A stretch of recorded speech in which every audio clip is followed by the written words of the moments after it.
Jeremias, capítulo 17, versos 9 e 10. Enganoso é o coração mais do que todas as coisas, e desesperadamente corrupto. Quem o conhecerá? Eu, o Senhor, esquadrinho o coração, eu provo os pensamentos, e isto para dar a cada um segundo o seu proceder, segundo o fruto das suas ações. O nosso Deus, ele habita nos mais altos céus, diz a palavra, mas também habita entre nós, entre seres humanos. Como eu já disse em outras vezes, ele não criou a raça humana e deixou ela dispersa, deixou ela à toa, como um criador irresponsável, como um pai que não tem responsabilidade com seus filhos. Não.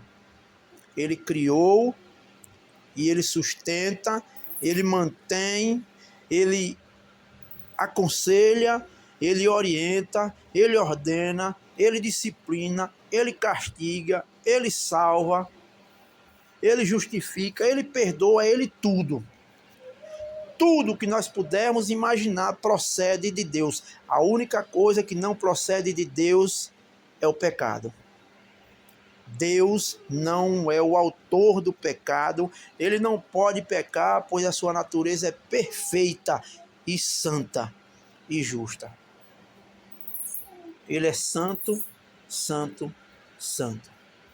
Se há alguém que nós podemos olhar e termos admiração, é esse Deus, que se revela nas Escrituras como quem ele é. E além do mais, se fez homem na pessoa do seu Filho, nosso Senhor Jesus Cristo, e habitou entre nós. E nós vimos a sua glória. Glória como a do unigênito do Pai.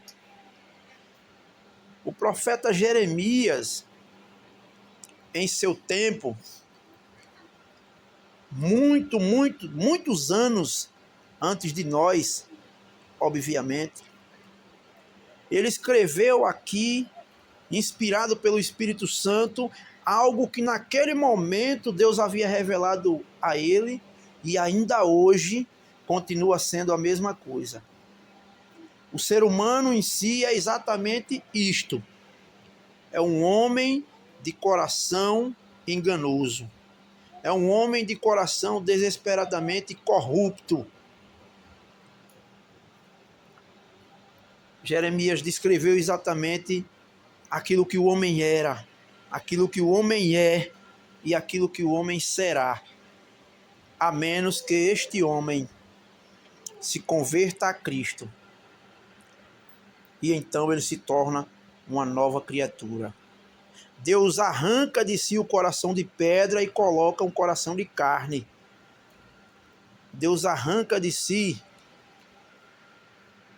o coração teimoso e lhe dá um coração voltado para ele.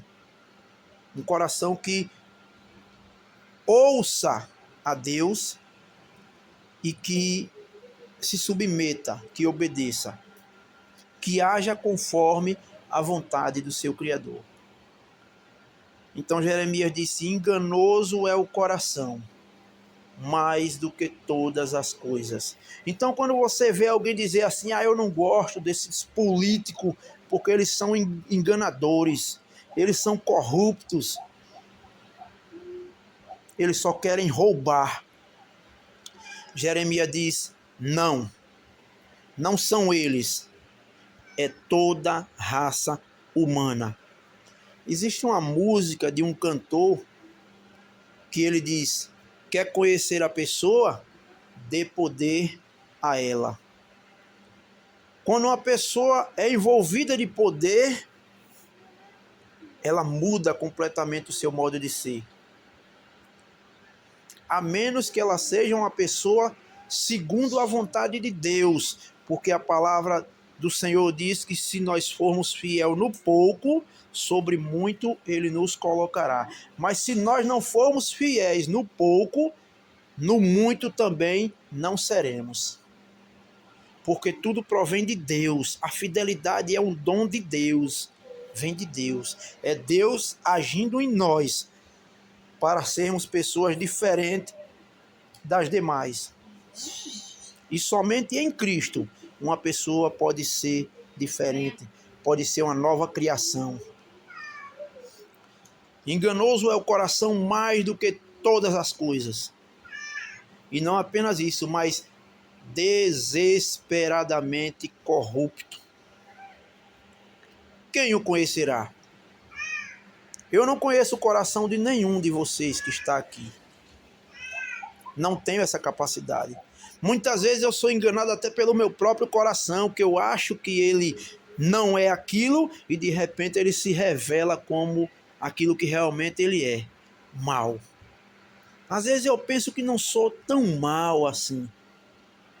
Mas existe um ser dentro de nós chamado eu, que quando ele se levanta, nós somos capazes de fazer barbaridades. Às vezes nós apontamos para um grande terrorista ou uma pessoa dessas que praticou graves pecados ou crimes e nós dizemos: como é que um infeliz consegue ser tão mal assim? Não é que o infeliz consegue ser tão mal, as circunstâncias o levaram a mostrar quem realmente o ser humano é.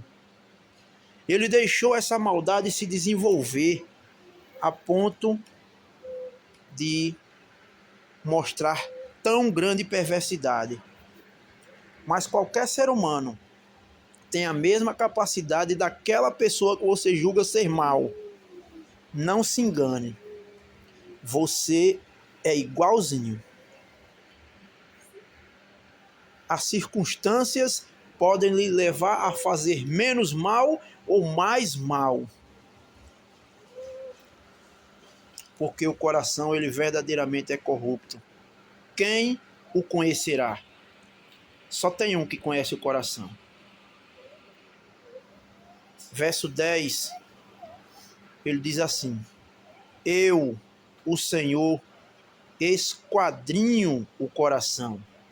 Eu provo os pensamentos. E isto para dar a cada um segundo o seu proceder, segundo o fruto das suas obras. Então o Senhor, ele esquadrinha, ele sabe do mais íntimo do nosso coração, das coisas mais ocultas, que nós dizemos assim: ninguém está vendo. Quando na verdade existe um ser, e este ser é o único que importa. O que Deus pensa de você? Como Deus está lhe vendo? Como está o seu coração diante de Deus? Eu tenho medo que o meu vizinho veja isso que eu estou fazendo. Eu tenho medo que a minha esposa descubra o que eu estou fazendo.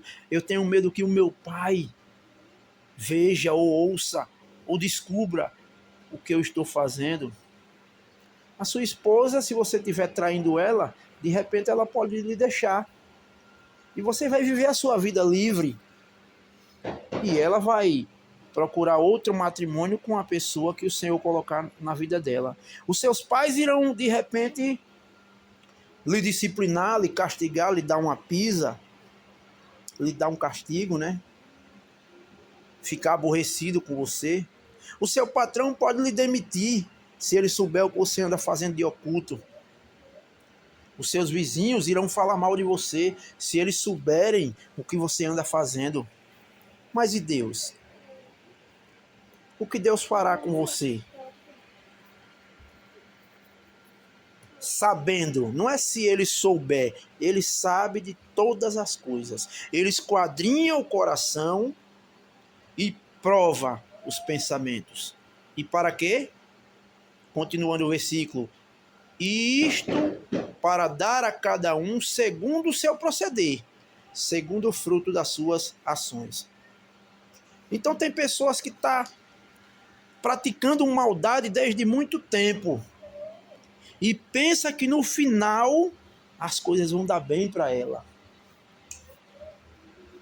É um tolo esse. porque é exatamente no final que ele vai receber aquilo que o seu proceder merece. Ele vai receber segundo o fruto das suas ações. Você praticou o mal, você não vai receber o bem. Deus seria injusto se ele fizesse isso. Deus vai lhe julgar exatamente de acordo com o que você praticou. Você não poderá chegar, por exemplo, no tribunal e dizer: por que vocês estão me prendendo se eu não matei ninguém, uma vez que você matou? Não. E é interessante que a Bíblia diz que naquele dia todo joelho se dobrará e toda língua confessará. Ou seja, ninguém vai chegar diante de Deus dizendo: não sei por que eu estou aqui. O que aconteceu? Eu não mereço isso. Não. Toda língua vai confessar: o Senhor é justo. Eu estou aqui porque eu mereço. Lembra do ladrão na cruz? O ladrão na cruz, um escarnecia de Cristo e o outro olhou para o seu parceiro ladrão também e disse: por que você está escarnecendo dele? Nós estamos aqui porque merecemos esse castigo, mas este nenhum mal fez. Assim também será no dia do juízo. Todos confessarão, todos se dobrarão. Sabe aqueles que dizem: eu não dobro meu joelho para ninguém? Esses também vão se dobrar. Porque diante de Deus, ninguém consegue ficar em pé. Diante de Deus, ou você cai de joelho, ou você cai de joelho. Deus é o nosso Criador.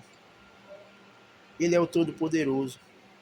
Ele reina, Ele governa, Ele cuida de nós. Ele tem poder sobre tudo e sobre todos. Tolo é o homem que pode viver a sua vida de qualquer maneira. E quando morrer, não ter nenhuma consequência para ele. Isto é incredulidade. Isto é rebeldia. Isto é cegueira espiritual. Isto é o homem morto em seus delitos e pecados, que ainda que a lei de Deus seja pregada para ele, que o evangelho seja pregado para ele, ele diz: isso aí é bobagem. Esse negócio de religião é coisa criada pelo homem para amedrontar os outros e arrancar dinheiro. De fato, a religião é isso mesmo. É o homem arrancando o dinheiro do outro homem que está com medo de alguma coisa. Mas Cristo é o caminho, e a verdade, e a vida. E uma vez que você crê em Cristo, você entende que Cristo não é uma religião, Ele é uma pessoa. Ele é o Senhor, Ele é o Salvador. Ele é aquele a quem nós devemos prestar conta. Nós, eu digo, aqueles que não estão em Cristo, aqueles que não foram justificados pela fé, aqueles que não tiveram os seus pecados perdoados e purificados pelo sangue de nosso Senhor e Salvador Jesus Cristo. Mas os que foram justificados, que foram lavados, poderão chegar no último dia e ouvirem da boca do próprio Senhor: vinde benditos de meu Pai, para o reino que vos está preparado. Se alguém aqui ainda não aceitou a Cristo, que isso seja feito entre você e o próprio Cristo. Deus conhece o seu coração. Deus conhece o meu coração. 2 Timóteo 2,19 diz que o Senhor conhece os que lhe pertencem, e aparte-se da iniquidade todo aquele que professa o nome do Senhor. O meu desejo é que todos que estão ouvindo aqui esta mensagem creia nesta palavra e entenda que de fato esta verdade ela não pode ser descrita, porque ela é a palavra de Deus. Vamos orar.